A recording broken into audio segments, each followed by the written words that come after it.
I need my historian colleague, my sociology colleague, my colleague in literature to be able to understand what it is that I'm saying. Tommie Shelby usually works at Harvard University, but given his presence at Humboldt University Berlin as the 2025 Benjamin Chair, I take the opportunity to ask him some questions about how he writes. I'm Hanna Hoffmann-Richter, and I'm curious about what the author of We Who Are Dark, Dark Ghettos, and the idea of prison abolition has to tell us about the craft of philosophical writing. Tommie Shelby, thank you so much for talking to me about philosophical writing. My pleasure, my pleasure. You just held the 2025 Benjamin Lectures on the political ethics of the oppressed. How did you choose the topic? Well, I've been thinking about the political ethics of the oppressed for a long time. It's very much a part of the African American political tradition to think about the values, the principles that should be embraced as you respond to conditions of oppression. In more recent years, though, I become really interested in the writings of the American author Richard Wright, and I've been teaching courses on his work and I've written a few essays about him. And so I'm sort of bringing these two interests together, both my longstanding interest in the political ethics of the oppressed, thinking about solidarity and self-respect and resistance and those sorts of themes, but in this case being helped by someone who gave a lot of thought to these questions in their fiction and nonfiction writings. So I draw on Wright's extensive corpus of writings to try to gain insight, even for the framing of some of the questions. And I'd hoped that I might find an open and interested audience here in Germany. Can you tell us a bit about your process of writing these lectures? My process of writing is pretty much always the same. I usually start by trying to get clear on the question that I'm puzzled by. I find that I'm only able to really do philosophy or any kind of scholarly work if I'm kind of passionate about getting an answer to a question. I don't really write. I'm not really a public intellectual in that sense. I don't see myself as advocating a cause or popularizing ideas. I mostly am trying to think through things that I find challenging. And the process of writing is like the way I think through it to figure out what I should think. So that usually involves a lot of note-taking, a lot of reading, notes about my notes. It includes like extensive outlines and a lot of revision, a lot of sharing of work, responding to criticisms, and the like. So I pretty much operate the same way whenever whatever it is that I'm working on. Is there a specific kind of activity that is very much conducive to you having new ideas or insights? Something like walking or reading, or what is it for you? I think I benefit a lot from intellectual conversation and exchange. I think that's sort of why I got into the business of scholarship, was interested in ideas. I love talking to people who are also interested in ideas. And so a lot of times when I'm sharing work, and it includes these lectures, I'm sharing the work because I also want to see how people will respond, even when they say you're wrong. And I invite that, that people think that I'm wrong, because then maybe I'll have a better chance of getting it right the next time. I want to reconsider things, refine my thinking. So I think that kind of interchange, whether it's one-on-one conversation or if I'm presenting to an audience and I'm hearing their questions and responding, that's where I think I, find the most creativity, the most insight, where you have that aha moment. It's usually in that process or reflecting on that process after it's occurred. Have there been some changes due to some experience, advice, or technical tool, like changes in your writing process that occurred after an experience or after introducing a certain kind of program for managing literature, or maybe AI or anything? I I have done very little with AI in my writing. I'm told that I'm missing out. That this probably would help with some of my writing. I think opening myself up to reading a wide range of things. I mean, I've benefited from being not only in a philosophy department, but also a department of African American Studies, which has people from lots of different fields. There are people who study literature and art history and sociology and so on. And I think being in conversation with people who don't share my background assumptions, don't share my training, don't have the same questions is super helpful for thinking about things. And I think probably, I think writing beautifully is a skill, but also a gift that I don't have. But what I think I am able to do is to communicate my ideas clearly. And that is, I think I've benefited from being in community with people who are not in my discipline. Because if I can make myself understood to them, then I can make myself understood more broadly. It enables me to avoid jargon and tired turns of phrase that you find in philosophy journals, because I know that I need my historian colleague, my sociology colleague, my colleague in literature to be able to understand what it is that I'm saying. So that's probably been the most critical intervention to my writing, is presenting, see how the people respond to it. If they ask a question and I'm like, that's not what I was trying to say, then I go back and I'm reworking it, and so I can try to get it to a place where they can say, oh, I don't agree, but I do understand. Is there a certain kind of institutional arrangement that is particularly conducive to this kind of exchange that facilitates writing, or maybe that could be even more conducive to it than it is right now? Well, I mean, I think the university, when it's at its best, is a great place for that, because it's a space where you're able to, pursue your ideas wherever they go. When the interest of scholars is protected, then, you're able to think the heretical thought. You're able to consider the thing that nobody could think is remotely plausible, and see where it goes. And I think often that's where you get great results in that kind of space. I think it could be better in that if there were, less of a gap between the community of scholars in the ivory tower together and the broader educated public. I wish there were more institutions in between to enable an exchange of ideas, so that the scholars didn't seem so foreign and difficult to understand.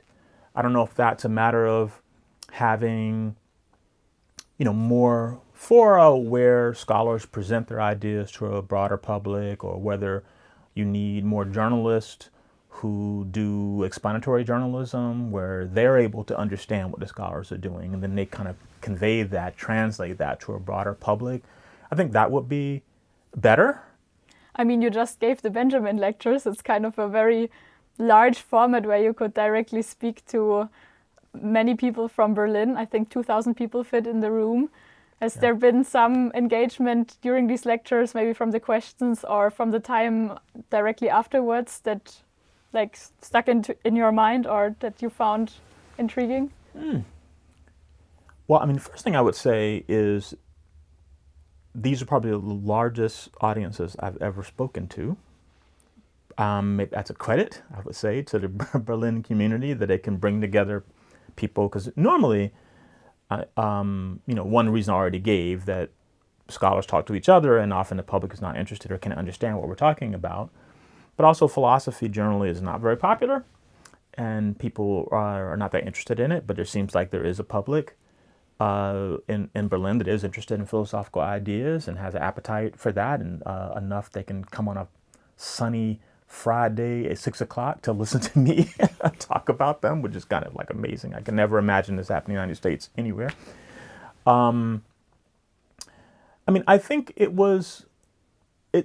I've focused, a lot of my research on African Americans, and it's the group I know best. It's the history I know best.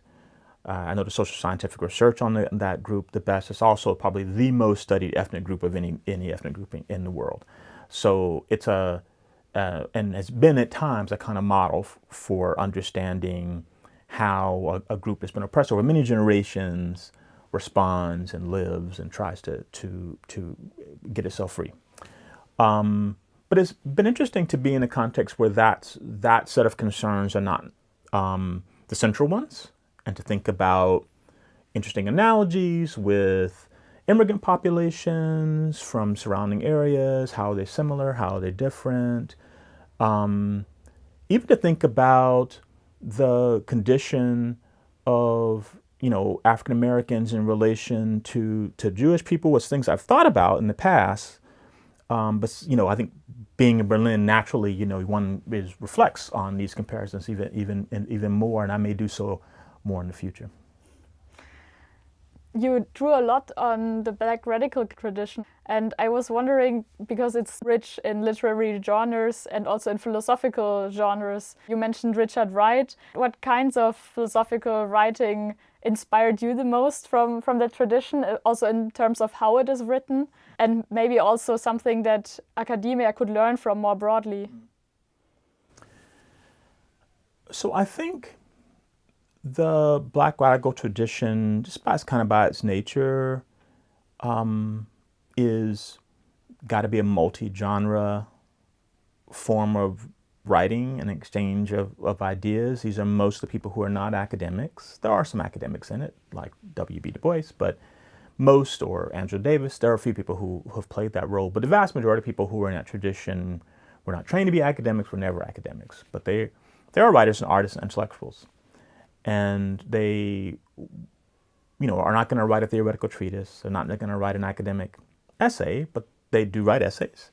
They write memoirs, autobiographies. They write plays. They write poetry. They perform music.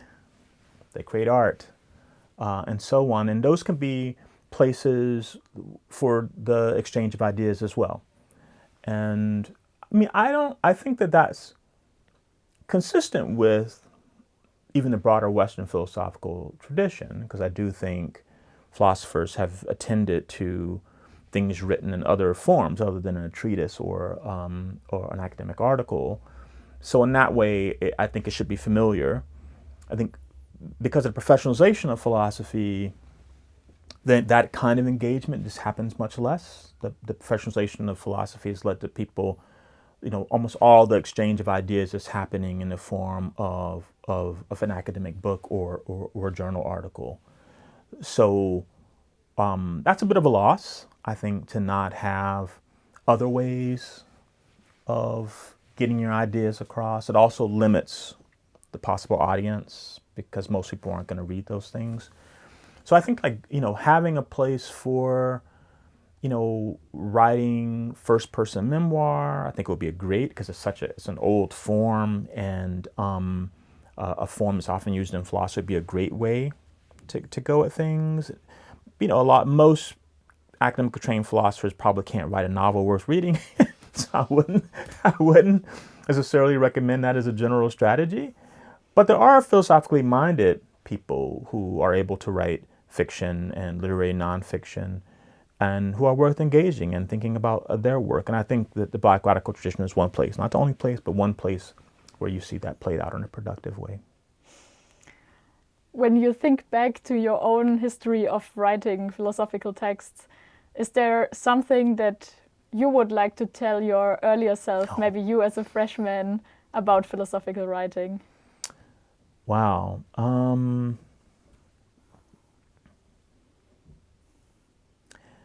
I certainly, I put a lot of focus into writing clearly and precisely because that's what's really valued in academic philosophy of the sort that I do. And that precision and clarity can come at a bit of a cost of kind of elegance and readability. And I wish I had attended to that earlier, to that cost. It's a bit of a trade-off when you're trying to really nail down something super precisely. I think a lot of people have very little patience and taste for that, and often for them it's less readable and harder to understand. A specialist can understand it better because we're attuned to those fine distinctions. And I guess I wished, 25 years ago, maybe longer now,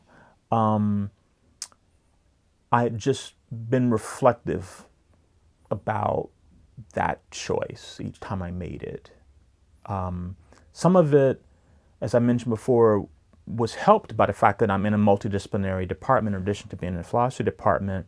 That helped a bit, but it mostly helped on the clarity side. So I get the benefits of people understanding what I'm saying, but there's still a loss of elegance and readability. And I guess I wish I had been training myself up to be able to write in somewhat more elegant, fluid, readable prose, the kind of prose that people might enjoy reading, with maybe small sacrifices of precision and rigor, but maybe with the gain of reaching a somewhat wider audience. Thank you, that was really interesting. My pleasure.